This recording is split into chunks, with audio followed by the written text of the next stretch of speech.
있는데요. 먼저 3절에서 14절까지의 말씀입니다. 디모데후서 1장 3절에서 14절까지의 말씀입니다.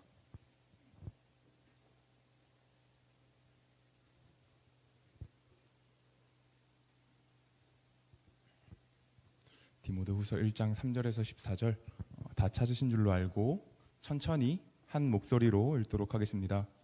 내가 밤낮 간구하는 가운데 쉬지 않고 너를 생각하여 청결한 양심으로 조상적부터 섬겨오는 하나님께 감사하고 내 눈물을 생각하여 너 보기를 원함은 내 기쁨이 가득하게 하려 함이니 이는 내 속에 거짓이 없는 믿음이 있음을 생각함이라. 이 믿음은 먼저 내 외조모 로이스와 내 어머니 유니게 속에 있더니 내 속에도 있는 줄을 확신하노라. 그러므로 내가 나의 안수함으로 내 속에 있는 하나님의 은사를 다시 부릴 듯 하게 하기 위하여 너로 생각하게 하노니 하나님이 우리에게 주신 것은 두려워하는 마음이 아니요 오직 능력과 사랑과 절제하는 마음이니 그러므로 너는 내가 우리 주를 증언함과 또는 주를 위하여 갇힌 자 된 나를 부끄러워하지 말고 오직 하나님의 능력을 따라 복음과 함께 고난을 받으라. 하나님이 우리를 구원하사 거룩하신 소명으로 부르심은 우리의 행위대로 하심이 아니요 오직 자기의 뜻과 영원 전부터 그리스도 예수 안에서 우리에게 주신 은혜대로 하심이라. 이제는 우리 구주 그리스도 예수의 나타나심으로 말미암아 나타났으니 그는 사망을 패하시고 복음으로써 생명과 썩지 아니할 것을 드러내신지라.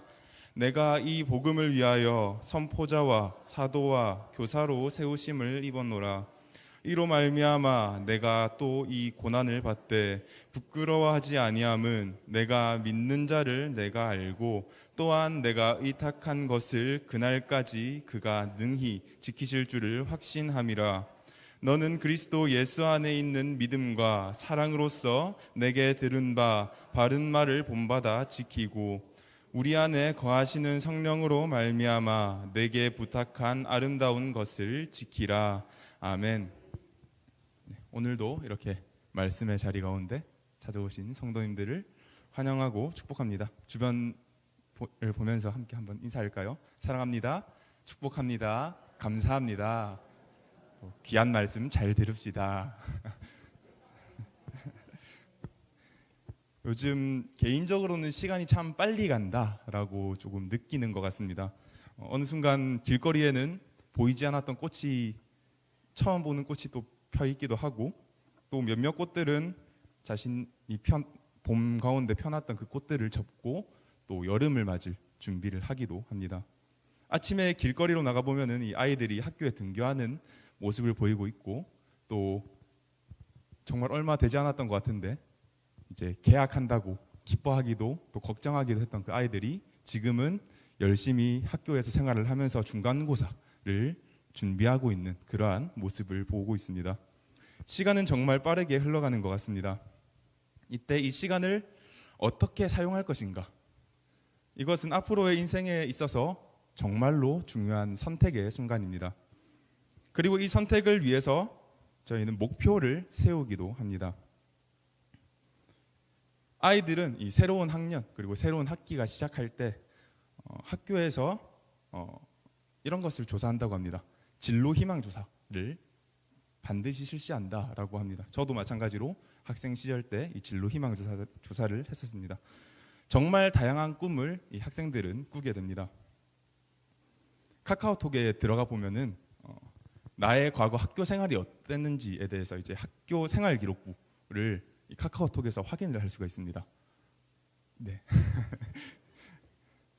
한번 혹시나 궁금하신 분들은 한번 들어가서 한번 확인해 보시는 것도 좋으실 것 같습니다. 나의 학생 때는 어땠나 하면서 확인해 보시는 것도 좋을 것 같습니다. 저도 이 초등학교 때 그리고 중학교 때 고등학교 때 어떻게 살았는지가 궁금해서 한번 들어가서 발급받아서 들어가 봤습니다. 그리고 그걸 보면서 저도 정말 다양한 꿈을 꿨었구나 라고 생각을 했습니다. 초등학교 때 어떤 꿈을 꿨는지를 보면은 이제 저학년 때에 대한 기록은 아쉽게도 안 남아 있었습니다. 5학년, 6학년 때의 기록만 남아 있었는데 1학년 때부터 4학년 때까지의 사이에서는 이제 경찰관 또는 저희 친형이 소방관을 꿈꿨습니다. 그래서 그것을 따라서 저도 소방관을 꿈꾸기도 했습니다. 근데 5학년, 6학년 때에 어떤 꿈을 꿨는지를 보면은 저는 약사를 하고 싶었습니다. 그때를 보니까. 그래서 내가 왜 그때 약사를 꿈꿨었지 하고 생각을 해보면은 어떤 아름다운 모습을 그 초등학생 당시에 봤기 때문에 저는 약사를 꿈꿨었습니다. 몸이 아파서 병원에 갔다가 이제 약을 받기 위해서 약국에 이 종이를 드리고 그리고 기다리고 있었습니다. 그리고 기다리는 가운데 약사 선생님께서 한 사람 한 사람 사람을 대하는 것을 봤는데 한 사람 한 사람 대화하면서 그 자리에 계속해서 웃음꽃이 피어나는 그러한 모습들이 너무나도 아름다워 보였습니다. 그래서 그 모습을 보고 나도 약사가 되어서 저렇게 사람들과 웃으면서 대화도 하고 약도 처방해 주면서 병도 치유하고 하는 그러한 사람이 되고 싶다라는 꿈을 가지게 되었고 그래서 약사가 되고 싶었습니다. 그러한 마음을 가지고 초등학교를 졸업하고 중학교로 진학을 하게 됩니다. 중학교에 진학을 해서도 마찬가지로 약사의 꿈을 쭉 꿔옵니다. 그리고 고등학생이 됩니다. 이 고등학교 1학년 때 꿈이 갑자기 또 바뀌게 됩니다. 원래 꿈이 약사였지만 정말 어떻게 연결해야 될지 모르는 성우 또는 내레이션을 하고 싶다라는 이 꿈으로 바뀌게 됩니다. 그 이유가 뭐냐면은 이제 초등학교에서 중학교로 넘어갈 때 그리고 중학교에서 고등학교로 넘어갈 때 이 공부의 난이도가 크게 바뀌는데 중학교에서 고등학교로 넘어갈 때 제가 적응을 잘 못한 건지 그냥 공부를 안 한 건지 잘 모르겠지만 성적이 정말 안 좋았던 것 같습니다. 그래서 이 성적이면은 현실적으로 난 약사 못할 것 같다. 그래서 약사라는 꿈을 접었습니다. 참으로 어리석었던 게 그냥 그때부터 열심히 공부해서 좋은 대학을 들어갔으면은 약사를 했을 수도 있을 텐데 라는 생각도 하긴 하지만 어쨌든 저는 이성적으로는 약사 못하겠다 해서 다른 꿈으로 성우 그리고 내레이션이라는 그러한 꿈으로 바꾸게 됩니다. 근데 주변에서 그 꿈 가지지 말라라는 소리를 엄청나게 많이 듣게 됩니다. 그 이유는 저에 대한 걱정이 이 주변 분들에게 있어서 좀 컸었기 때문입니다. 성우 내레이션이 되면은 유명해지면은 돈을 잘 벌 수 있겠지만은 그 과정 가운데 정말로 힘들 것이고 유명해지지 않는다고 한다면은 돈 벌어먹기 너무 힘들다라고 이렇게 이야기를 하시더라고요. 그래서 그러면은 나는 어떻게 해야 되는가를 고민하게 되었었습니다. 그리고 기도하고 고민하는 가운데 이 말씀으로 사람을 살리는 사람이 되자라는 이 목회라는 것에 대한 비전을 하나님께 얻게 되었고 그래서 지금도 이렇게 목회의 길을 위해서 열심히 노력을 하면서 나아가고 있습니다. 저 말고도 많은 사람들이 꿈을 꾸게 됩니다. 그렇다면 이 그리스도인에게 있어서 꿈은 무엇인가에 대해서 오늘 함께 나누고자 이 꿈이라는 제목으로 함께 혼자 준비해 보았습니다.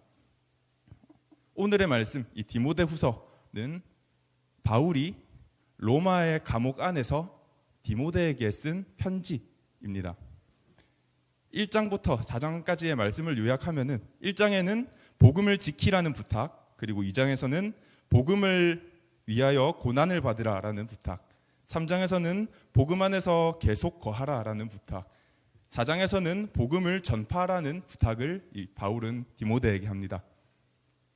공통적으로 나오는 단어가 있었습니다. 혹시 뭔지 아실까요? 바로 복음이라는 단어가 계속해서 나오고 있습니다. 결국 이 디모데후서의 핵심은 복음임을 이야기하고 있는 것입니다.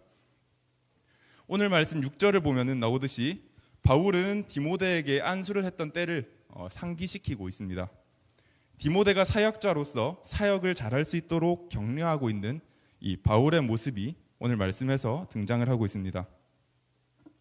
안수했던 때를 이야기하며 하나님께서는 디모데에게 주신 은사를 다시 한번 생각하게 하십니다. 그 은사를 잊지 말고 잘 사용하라라고 이렇게 격려를 하고 있습니다. 그리고 이 은사를 사용할 때 어떠한 마음으로 해야 되는지에 대해서도 이야기를 하고 있습니다. 두려운 마음으로 하지 말고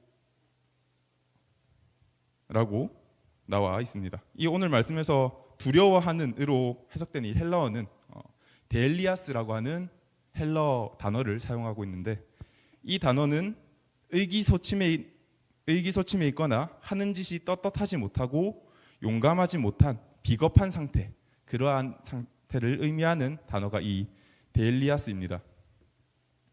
디모데전서 4장 12절을 보면은 알겠지만 이 디모데는 나이가 어린 목회자입니다. 연소한 사람이라고 이 디모데전서 4장 12절에서는 나와 있습니다. 그래서 이 바울이 디모데전서에서 이야기한 것처럼 디모데는 거짓 교사들을 대적할 때 두려워하고 있었습니다. 그리고 육체적으로도 병약해서 늘 의기소침해 있었습니다. 바울이 투옥된 이후에는 복음 전파하는 것을 또 두려워하기도 했습니다. 자신처럼 복음을 전하는 사람이 저렇게 감옥으로 끌려가는, 그래서 죽음까지도 이를 수 있는 그 감옥으로 끌려가는 모습을 자기가 봤기 때문에, 그래서 이 의기소침해 있는 두려워하는 모습을 보이고 있습니다. 그래서 바울은 디모데에게 편지를 쓰면서 데일리아스, 두려워하는 마음, 그 마음을 내려놓고 그 마음으로 하지 말라고 권면을 하고 있습니다. 그리고 은사를 사용할 때 두려운 마음이 아니라 오직 능력과 사랑과 절제하는 마음으로 사용해라 라고 이렇게 이야기를 하고 있습니다. 현재를 살아가고 있는 저희에게도 똑같이 하는 말씀입니다. 때로는 나의 육적인 연약함 때문에 복음을 전하는 것이 두렵기도 합니다. 때로는 나의 무지 때문에 복음을 전하는 것이 두렵기도 합니다. 때로는 나의 영적인 연약함 때문에 복음을 전하는 것이 두렵기도 합니다.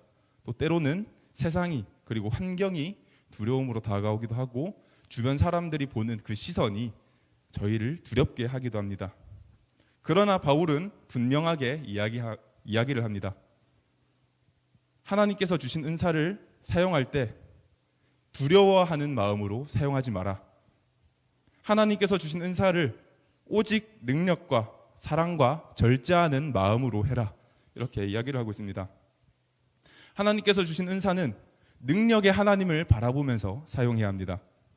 그리고 하나님께서 주신 은사는 교회를 섬기고 사랑하는 마음으로 사용을 해야 합니다.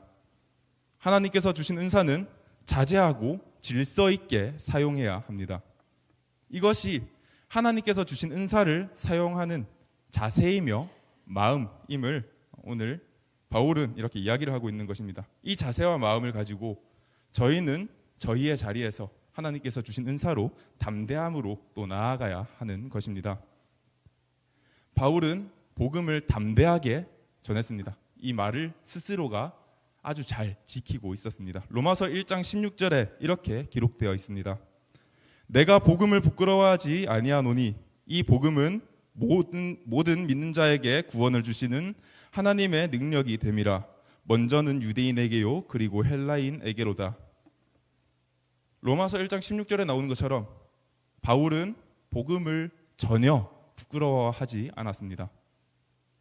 그는 이 복음이 하나님의 능력임을 명확하게 알았기 때문에 이렇게 이야기를 할 수 있는 것입니다. 자신이 그랬던 것처럼 편지 가운데 디모데도 이 복음을 부끄러워하지 말라라고 이야기를 하고 있습니다. 그리고 바울은 자신이 감옥에 있다라는 사실조차도 부끄러워하지 않습니다. 그 이유에 대해서는 오늘 함께 읽은 말씀 12절에서 밝히고 있는데, 이로 말미암아 내가 또 이 고난을 받되 부끄러워하지 아니함은 내가 믿는 자를 내가 알고 또한 내가 의탁한 것을 그날까지 그가 능히 지키실 줄을 확신함이라.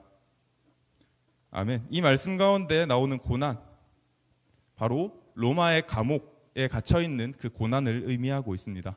죽음이라고 하는 것이 실제로 바울 앞에 놓여 있습니다. 그러한 고난이 이 바울에게 찾아와 있습니다.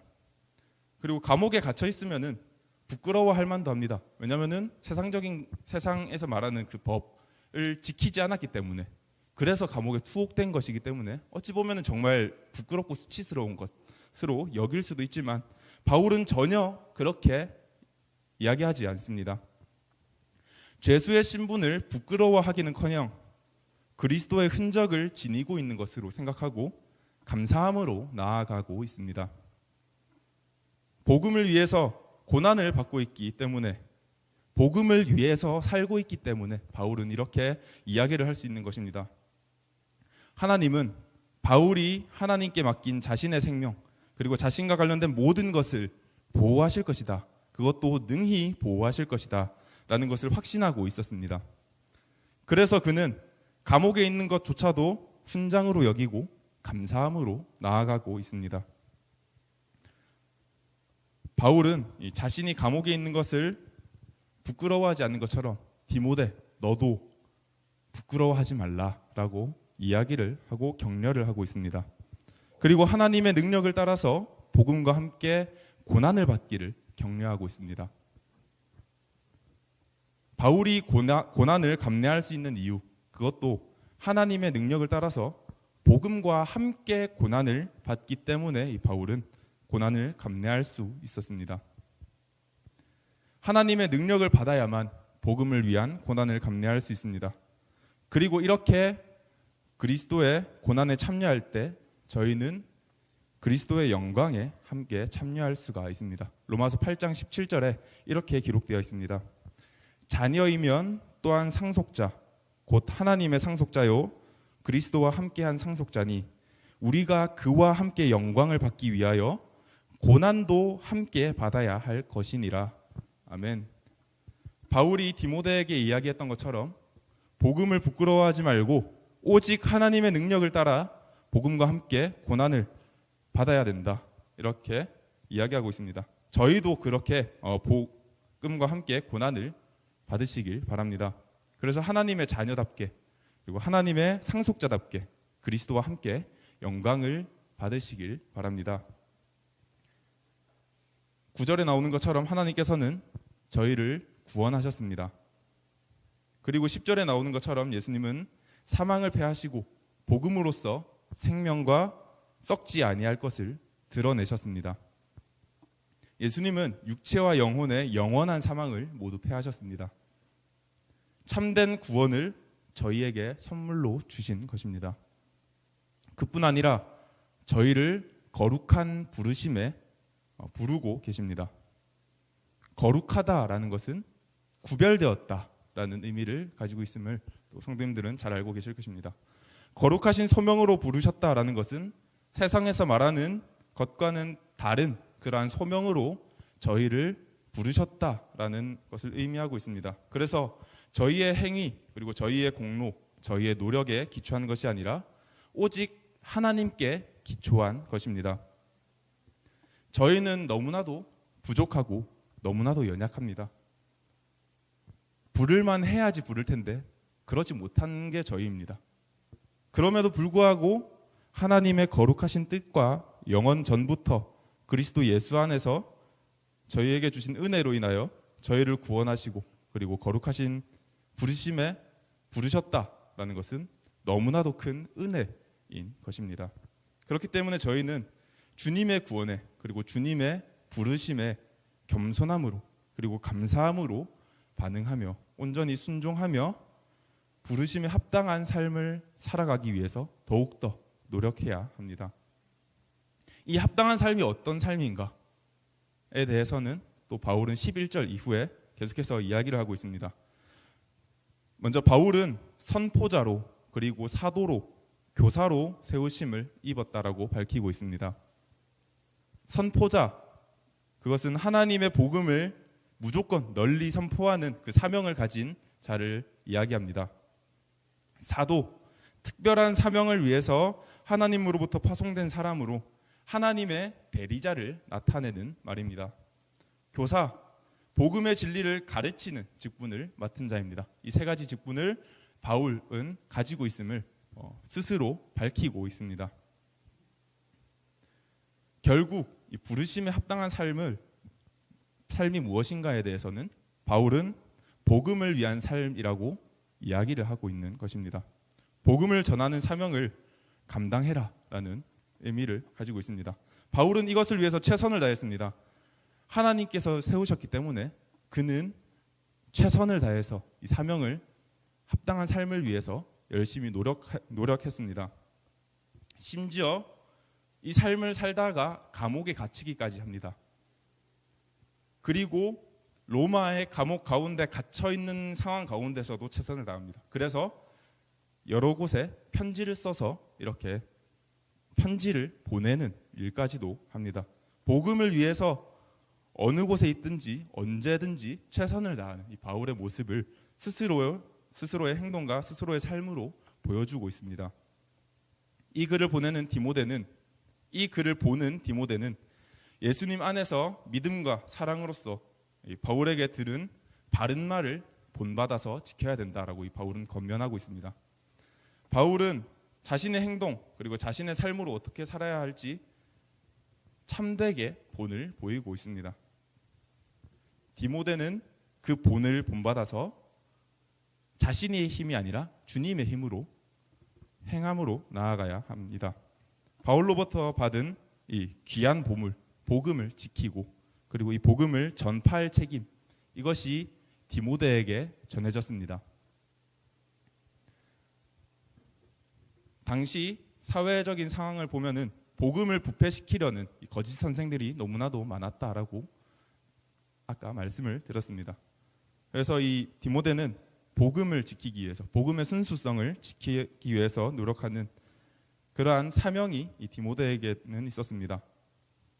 성령님은 복음의 원저자이시며 이것을 깨닫도록 지혜와 조명을 주십니다. 그리고 이를 복음을 믿도록 도와주시는 분도 성령님이십니다. 디모데는 성령님의 도우심으로 14절에 나오는 내게 부탁한 아름다운 것, 즉 복음을 지켜야 한다는 것을 저희는 알 수가 있습니다. 여기까지가 오늘 함께 읽은 본문 말씀 그리고 그것에 대한 자세한 의미들입니다. 저희가 마무리를 하려고 합니다. 이 옥탑방 문제아들이라고 하는 KBS에서 했던 프로그램이 있습니다. 지금도 하는 걸로 알고 있긴 한데요. 여기서 한국사 1타 강사라고 불리는 최태성 선생님이 나와서 꿈에 대해서 이야기를 한 적이 있습니다. 꿈을 명사가 아닌 동사로 꿔야 된다라고 이렇게 이야기를 하면서 한 가지 비유를 들으셨습니다. 일제강점기 당시의 역사를 예시로 들었었는데요.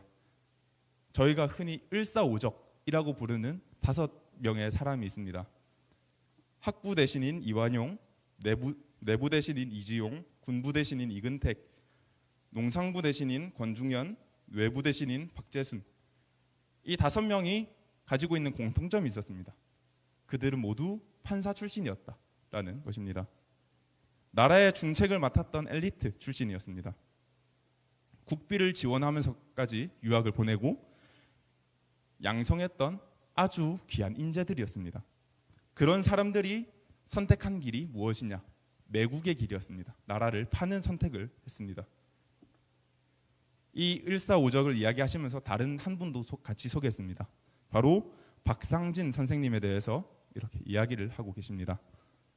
이분도 이 을사오적 그 5명의 사람과 마찬가지로 판사 출신입니다. 근데 이분이 어떤 일을 하시냐면 1910년 항일 독립운동 단체인 대한광복회를 만드십니다. 근데 이분이 1910년 경술국치 당시에 사표를 제출했다고 합니다. 그리고 하신 말씀이 있습니다. 이제 내가 앉을 자리는 판사석이 아니라 판사의 앞자리다. 이렇게 이야기를 했다고 합니다. 판사의 앞자리는 어떤 자리냐? 죄인들이 앉는 자리가 이 판사의 앞자리입니다. 그리고 일제강점기 당시의 죄인들은 독립운동가들을 이야기하고 있습니다. 박상진 선생님께서는 독립운동의 뜻을 가지고 나아갈 것이다 라는 이 말씀을 하신 것입니다. 같은 판사 출신입니다. 을사오적도 그리고 박상진 선생님도 같은 판사 출신입니다. 그럼에도 불구하고 다른 길을 선택한 것은 이들이 꿈을 명사로 꿨냐 동사로 꿨냐 이 차이였다라고 최태성 선생님은 이야기를 하셨습니다. 을사오적은 그저 판사가 되는 것 그것이 꿈이었지만 박상진 선생님은 판사가 되어서 법을 모르고 힘없는 사람들을 돕는 그것이 주된 꿈이었습니다. 판사라는 것보다는 돕는 것 그것이 이 박상진 선생님의 꿈이었습니다. 그래서 박상진 선생님은 일제강점기 때 독립운동가들에게 사형 이렇게 판결을 내리면서 현실에 순응하면서 보장된 그 판사 일본 일제의 판사로서의 삶을 선택하기를 포기하고 오히려 더 어려운 길 그러나 힘없는 자들을 도울 수 있는 이 독립운동의 길을 선택한 것입니다. 꿈이 명사라면 저희의 중요한 선택의 순간에서 실수를 할 수 있다라고 최태성 선생님은 이야기하십니다. 그래서 직업을 가지게 된다 해도 그것을 가지고 어떤 것을 이룰지에 대한 고민을 반드시 해야 한다라고 이렇게 이야기를 하셨습니다. 전 이 영상을 딱 보면서 대단하다. 정말 감명 깊게 봤었습니다. 바울에게 있어서의 꿈은 확실한 동사였습니다. 복음을 전파하는 것이었고 교회를 성장시키는 것 그것이 바울에게 있어서 큰 꿈이었고 무엇보다 바울에게 있어서 가장 큰 꿈은 하나님께서 기뻐하시는 일을 하는 것이었습니다. 그래서 오늘 말씀에서 봤던 것처럼 복음을 위해서 그리고 교회를 위해서 정말 최선을 다했습니다. 얼마나 열심히 했으면은 어디로 갔다 했냐면 감옥에 갔다까지 이야기를 했었습니다. 복음을 전파하다 감옥에까지 갑니다.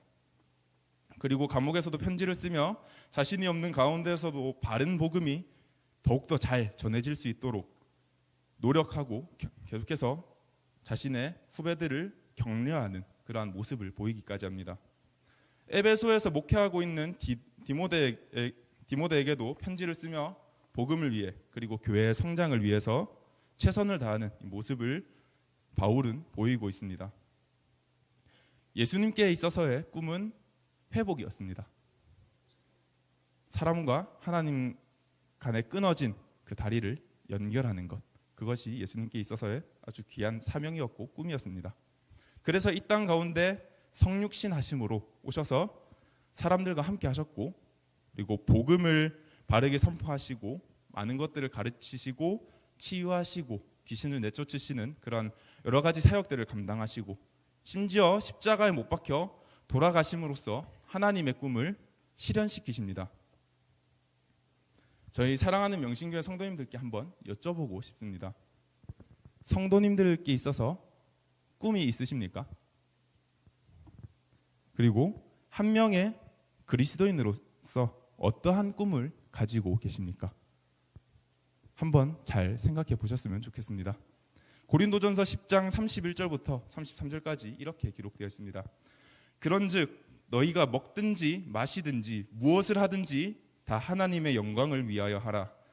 유대인에게나 헬라인에게나 하나님의 교회에나 거치는 자가 되지 말고 나와 같이 모든 일에 모든 사람을 기쁘게 하여 자신의 유익을 구하지 아니하고 많은 사람의 유익을 구하여 그들로 구원을 받게 하라. 아멘. 이 말씀처럼 하나님의 영광을 위해서 하나님을 위해서 복음을 위해서 귀한 꿈을 가지시고 하나님 앞에서 그리고 복음 앞에서 합당한 삶을 살아가는 귀한 명신교회 성도님들이 되시길 주님의 이름으로 축복합니다. 네, 저희가 함께 찬양하며 나아가길 원합니다.